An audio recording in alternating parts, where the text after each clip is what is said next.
بسم اللہ الرحمن الرحیم۔ السلام علیکم ناظرین، ہم امید کرتے ہیں کہ آپ سب لوگ ٹھیک ہوں گے۔ آج ہم آپ کو آپ صلی اللہ علیہ وسلم کا بتایا ہوا دعا مانگنے کا درست طریقہ بتانے جا رہے ہیں، جس پر عمل کرنے سے انشاءاللہ العزیز آپ کی ہر دعا قبول ہوگی۔ ایسے حضرات جو ہمارے چینل پہ نئے آئے ہیں، ان سے گزارش ہے کہ نیچے بٹن دبا کر ہمارا چینل سبسکرائب ضرور کریں اور ساتھ بیل آئیکن کو بھی پریس کریں تاکہ ہماری تازہ ویڈیو آپ تک پہنچ سکے۔ ناظرین، دعائیں ہم روزانہ مانگتے ہیں اور اس کے لیے ہم نماز بھی پڑھتے ہیں، نوافل کا اہتمام بھی کرتے ہیں، درود شریف، ذکر، اذکار، قرآن مجید کی تلاوت، لیکن پھر بھی ہماری دعائیں قبول نہیں ہوتی۔ اس کی بہت ساری وجوہات ہیں جس کی وجہ سے ہماری دعائیں جو ہیں وہ اللہ تعالیٰ کی بارگاہ میں قبول نہیں ہو پاتی۔ لیکن دعا مانگنے کا ایک انداز بھی ہوتا ہے، ایک طریقہ بھی ہوتا ہے۔ جب ہم کسی بندے سے، کسی شخص سے، کسی انسان سے اپنی ضرورت کی چیز مانگتے ہیں تو ہم پوری توجہ کے ساتھ، پورے یقین کے ساتھ اور بہترین قسم کے الفاظ کا ہم انتخاب کرتے ہیں، اس لیے کہ وہ شخص ہماری جو ہے خواہش، ہماری مراد یا ہم جو کچھ اس سے مانگ رہے ہیں وہ ہمیں عطا کر دے دے۔ لیکن جب ہم اللہ تعالیٰ سے مانگتے ہیں تو ہم وہ طریقہ بھی اختیار نہیں کرتے جیسا کہ ہونا چاہیے، اور وہ انداز بھی ہمارا نہیں ہوتا، اور وہ ہمارا دھیان بھی نہیں ہوتا، ہمارا خیال کسی اور طرف ہوتا ہے، دیکھ ہم کسی اور طرف رہے ہوتے ہیں، اور ہاتھ ہم نے ایسے اٹھائے ہوتے ہیں جیسے کہ ہم یعنی کہ دینے والا جو ہے وہ یہ سمجھے کہ اس کا کوئی موڈ بھی نہیں ہے کہ میں اس کو کوئی چیز عطا کروں، یہ لینا ہی نہیں چاہتا۔ تو ہم خود اپنے آپ پر غور کریں۔ چنانچہ نبی کریم صلی اللہ علیہ وسلم کا ارشاد ہے، اس سے پہلے کہ میں آپ کو حدیث شریف جو ہے وہ آپ کے سامنے بیان کروں، بات یہ ہے کہ دعا مانگنے کا جو طریقہ آپ صلی اللہ علیہ وسلم نے بتایا، اگر ہم اس پر عمل کریں گے تو انشاءاللہ العزیز ہماری دعائیں ضرور قبول ہوں گی۔ لیکن ان کے ساتھ ساتھ اس کے ساتھ ساتھ ہم اپنا جو ہے وہ لائف سٹائل بھی دیکھیں، ہم اپنی زندگی کیسے گزار رہے ہیں، دوسرے معاملات ہمارے کیسے ہیں، کیا ہم کوئی ایسا گناہ تو نہیں کر رہے جس کی وجہ سے ہماری دعائیں قبول نہیں ہوتی۔ جھوٹ بولنا اور طرح طرح کے اور گناہ ہیں جس کی وجہ سے دعائیں قبول نہیں ہوتی، رزق کا حلال نہ ہونا، اسی طرح سے اور بہت ساری چیزیں ہیں جو دعائیں جو ہے وہ قبول نہیں ہوتی ہماری۔ تو بات یہ ہے کہ ہم اپنی زندگی پہ غور کریں، اپنے معاملات پہ غور کریں۔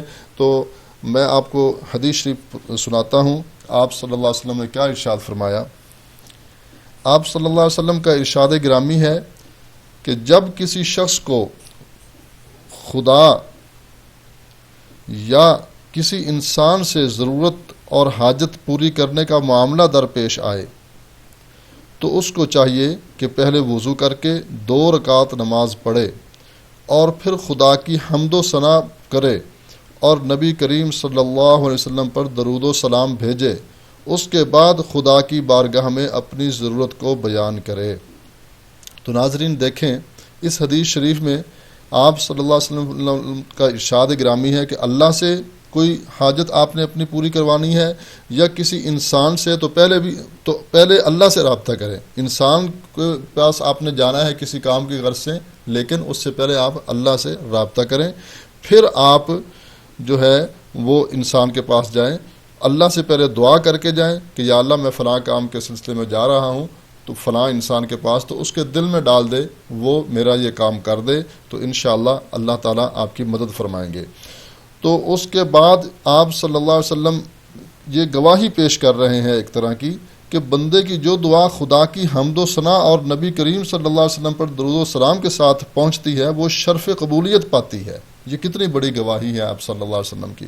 چنانچہ حضرت فضالہ رضی اللہ تعالیٰ عنہ فرماتے ہیں کہ نبی کریم صلی اللہ علیہ وسلم مسجد میں تشریف رکھتے تھے، ایک شخص آیا، اس نے نماز پڑھی اور نماز کے بعد کہا اللہم اغفر لی، یعنی خدایا میری مغفرت فرما۔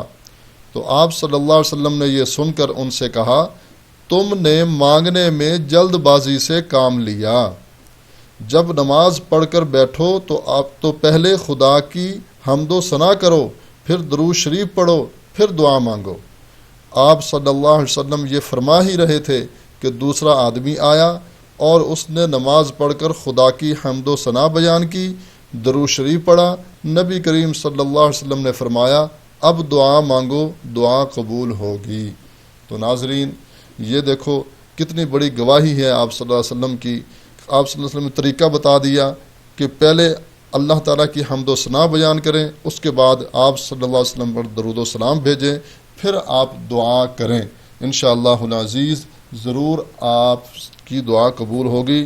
اللہ تعالیٰ کی حمد و ثنا کا طریقہ یہ ہے، آپ سورۃ فاتحہ کی پہلی آیات پڑھ سکتے ہیں، اپنی زبان میں بھی آپ اللہ تعالیٰ کی حمد و ثنا بیان کر سکتے ہیں۔ آپ صلی اللہ علیہ وسلم پر درود شریف پڑھنا، درود ابراہیمی پڑھ لیں، کوئی اور درود شریف آپ کو آتا ہے تو وہ پڑھ لیں، چھوٹا ہے بڑا ہے پڑھ لیں۔ اس کے بعد آپ اللہ تعالیٰ سے گناہوں کی معافی مانگے اور اپنی دعا جو ہے وہ اللہ کے حضور پیش کریں، اللہ سے مانگے آپ نے جو کچھ مانگنا ہے۔ انشاءاللہ العزیز اللہ تعالیٰ آپ کی دعا ضرور قبول فرمائیں گے۔ امید ہے آج کی ہماری یہ ویڈیو آپ کو پسند آئی ہوگی۔ اس ویڈیو کو لائک بھی کریں اور دوسرے مسلمان بھائیوں کے ساتھ بھی شیئر کریں تاکہ وہ بھی اس سے فائدہ اٹھائیں۔ اجازت چاہتے ہیں، ملتے ہیں ایک نئی ویڈیو کے ساتھ۔ اللہ ہم سب کا حامی و ناصر ہو۔ السلام علیکم ورحمۃ اللہ وبرکاتہ۔